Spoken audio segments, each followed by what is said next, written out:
इस bell icon को ignore मत कीजिए, इसे दबाएं और द सड़कनामा की सारी नोटिफिकेशन पाएं।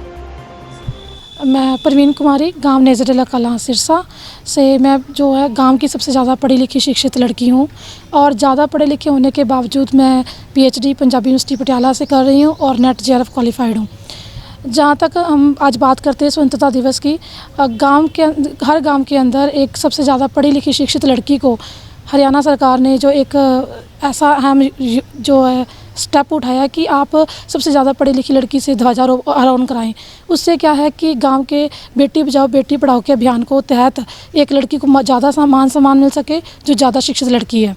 पर अगर हम बात करते हैं शिक्षित होने के नाते, क्या सरकार ने ये चीज़ सोची कि अगर ज़्यादा पढ़ी लिखी लड़की को हम सम्मान दे रहे हैं, बेटी बचाओ बेटी पढ़ाओ अभियान को हम आगे लेके आ रहे हैं, तो क्या उस अभियान को सक्सेसफुल करने के लिए हमने किसी एक बेटी को जो सबसे ज़्यादा पढ़ी लिखी गांव की बेटी होती है उसको कहीं रोज़गार देने का हमने संकल्प क्यों नहीं लिया? जैसे कि गांव करीब 7-8 हज़ार गाँव जो हैं हरियाणा के अंदर पड़ते हैं, तो हर एक गांव के अंदर आज ऐसा शुभ दिन था कि सभी गांव की पढ़ी लिखी लड़कियों को ये मौका मिला। जैसे कि जो लड़की जिस फील्ड में ज़्यादा एक्सपर्ट है, लाइक कि कहीं अगर कोई बच्चा बीए बीएड है या कोई मास्टर डिग्री है या कोई नेट क्वालिफाइड है, हम ये नहीं कहते, लेकिन जितनी उनकी क्वालिफिकेशन है क्या उनके आधार पर उनको एक रोज़गार नहीं देना चाहिए? क्योंकि अगर देखा जाए स्वतंत्रता दिवस के अंदर, तो एक जो पढ़ा लिखा बच्चा है वो पूरे स्कूल के लिए एक रोल मॉडल बन के आता है और वो रोल मॉडल होने के नाते अपना एक ये भाषण देता है कि आप अपने बच्चों को अधिक से अधिक पढ़ाएं।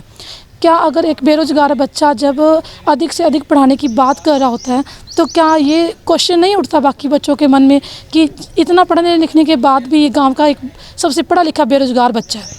तो मेरी जैसे कि गांव झोंपड़ा में मेरी बात हुई, तो वहाँ से एक लड़की किरण शर्मा है जो कि एमफिल है, एमकॉम एमफिल है, और गांव मल्लेवाला में एक लड़की है सुमित्रा रानी जो बीए बीएड है। तो इनकी अगर क्वालिफिकेशन देखें तो एक टीचर बनने के लायक इनकी क्वालिफिकेशन है।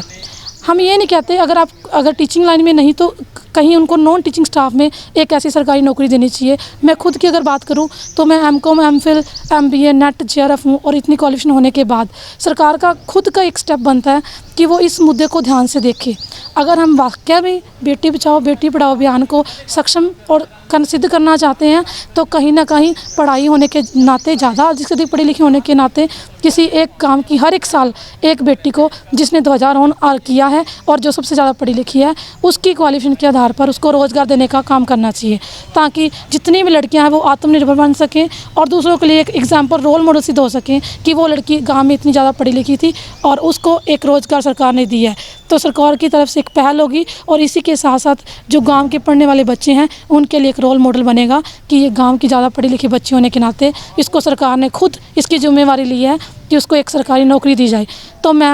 आग्रह करती हूँ कि मैं सिरसा जिला से डिप्टी सीएम के ज़िले से होने के नाते मैं एक रिक्वेस्ट करती हूँ कि सीएम साहब और डिप्टी सीएम जो हैं इस मुद्दे को थोड़ा ध्यान से देखें